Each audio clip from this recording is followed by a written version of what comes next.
আপনারা দেখছেন লিপি ডিজিটাল। চোখ রাখবো আজকের খবরের দিকে। নন্দীগ্রাম সীতানন্দ কলেজে এবিভিপি ও টিএমসিপি ছাত্রদের মধ্যে ব্যাপক মারামারি, সংঘর্ষ, উত্তেজনা গোটা কলেজ চত্বরে।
সব দল সবাই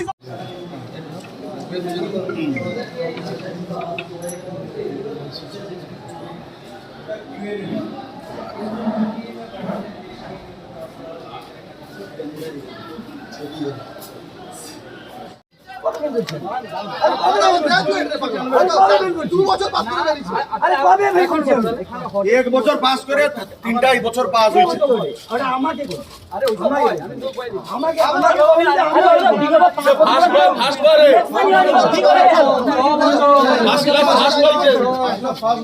নন্দীগ্রাম সীতানন্দ কলেজে অধ্যক্ষের কাছে ডেপুটেশন দিয়েছিলেন, কি বললেন অধ্যক্ষ?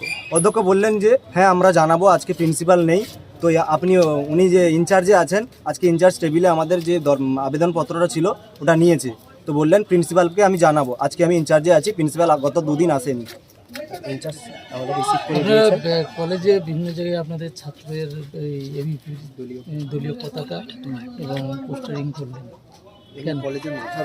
কারণ এইখানে বিগত 6 বছর এখানে কোনো ভোট হয়নি, তো এখানে কোনো ইউনিয়ন চলবে না, আর হয়ও না, কোনো দিন সংগঠনও নেই। যেহেতু বহিরাগত এসে এখানে আড্ডা মারছে, তৃণমূলের ফ্ল্যাগও টাঙাচ্ছে, তো এখানে যেহেতু ভোট হয়নি এবং ইউনিয়ন হয়নি তো আমরাও টাঙাবো। যদি খুলতে হয় দুটো পক্ষই খুলবে, পুনরায় যদি অ্যাডমিশনও স্টার্ট হয় তাহলে আবার আমরাও স্টার্ট করব ভেতরে। ওরা যেহেতু ভেতরে যদি করতে পারে বহিরাগত, তাহলে আমরাও ভেতরে করব। আমরাও এই জন্য আজকে আবেদনপত্র দিলাম।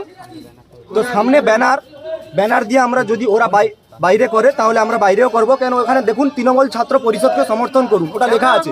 যেহেতু ওখানে 6 বছর এখানে ভোট হয়নি, কোনো পোস্টার ব্যানার কোনো অ্যালাউ নয়, তো এখানে যেহেতু দেওয়াই যাবে না। যদি ওরা দেয় তাহলে পরবর্তীকালে এসে আমরা ওই পাশে আমাদের ব্যানারটা, এবিপি ব্যানারটা আমরা ওই পাশে দিয়ে যাব।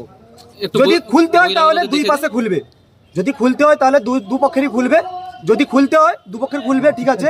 কিন্তু আমরাও যদি করতে চাই ওরাও করবে, ওরাও যদি করতে চাই আমরাও করব। ভোট হলে তারপরে ইউনিয়ন হবে। যেহেতু ইউনিয়ন রুমে এখনো খুলে বসে আছে, ক্যান্টিনও খুলে আছে, কোনো পারমিশন নেই, কোনো কিছু নেই। যেহেতু ভোট হয়নি কোনো কিছুই হবে না, 2 পক্ষই বন্ধ থাকবে, কোনো ভিতরে অ্যাডমিশনই হবে না, যদি হয় বাইরেই হবে। অধ্যক্ষ নেই, তারপরেও আপনারা অধ্যক্ষ আসেনি, অধ্যক্ষকে বলে দেওয়া হয়েছে আসতে না, গতকাল থেকে আসেনি, আজকেও আসেনি। ইনচার্জে এলাম এক্ষুনি, ফার্স্টে বললো যে ইনচার্জে নেই। ইনচার্জে কেউ থাকবে না, টেবিলে ইনচার্জে কেউ থাকবে না, কলেজ চলছে ইনচার্জ থাকবে না, এটা বললে হয়? এই যে বহিরাগতদের আনাগোনার অভিযোগ তুলছেন, আপনারা কলেজ অভ্যন্তরে কি নিরাপত্তার অভাব বোধ করছেন? আমি 6 সেমিস্টারে পড়ি, আমি বিগত এখনো কলেজে আসিনি, আজকে এলাম। কেন আমাকে অত্যাচার করা হচ্ছে? আমার সঙ্গে এই বন্ধুগুলো এরাও আসতে পারছে না। শিক্ষা, এখানে একটা শিক্ষা পরিষদ, এখানে যদি শিক্ষার জন্য না আসতে পারে তাহলে কলেজ করে লাভ কি? বন্ধ করে দেওয়া হোক এই কলেজ, ব্যবস্থা নেওয়া হোক। তৃণমূলের বহিরাগতরা এসে এখানে আড্ডা মারছে। কেন আসতে দিচ্ছেন? মানে এখানে এবিভিপি করেন? আমরা এবিভি করি, তাই আমাদেরকে বলা হয় যে তোমরা এবিভি করো, মেরে এখানে ছাই নিয়ে চলো, সাইডে চলো, তারপরে নিয়ে যাওয়া হবে, ওদেরকে আমাদের মারা হবে। হ্যাঁ, তৃণমূল ছাত্র পরিষদের ছেলেরা, ইউনিয়নে বহিরাগত যারা এসে, এখনো কেউ হয়তো 30 এজ, এখনো ফার্স্ট ইয়ারের স্টুডেন্ট। আমাদের বয়স কত? আমাদের 20। তো আমরা যদি 6 সেমিস্টারে পড়ি, ওরা 30 বছর বয়স এখনো ফার্স্ট সেমিস্টারে পড়ে, এটা কোনোদিন হয় না, সম্ভব কোনোদিনই সম্ভব নয়। যদি ওরা করতে চায় আমরাও পরবর্তীকালে এসে করব। যদি বন্ধ করতে হয় 2 পক্ষ বন্ধ করবে, গেটের বাইরে হেল্প টাস্ক করা হবে। অ্যাডমিশন কবে আছে? অ্যাডমিশন 24 তারিখ থেকে স্টার্ট করা আছে। আপনারা তার আগে আবার কি অধ্যক্ষের সঙ্গে দেখা করবেন? হ্যাঁ অবশ্যই, অবদক্ষের সঙ্গে আবার দেখা করবো আমরা। আমাদের রিপোর্ট দিতে হবে যে টেবিলে অবধি গেছে না যায়নি, নাহলে রাতারাতি তো ছিঁড়ে দিতেও পারে, চেঞ্জ হয়ে যেতে পারে। এই কলেজে সব কিছুই সম্ভব। আপনার নাম দীপঙ্কর জানা, আমি কলেজ স্টুডেন্ট, অ্যাজ এ এইপি নগর ইউনিট থেকে এসেছি আমরা সবাই।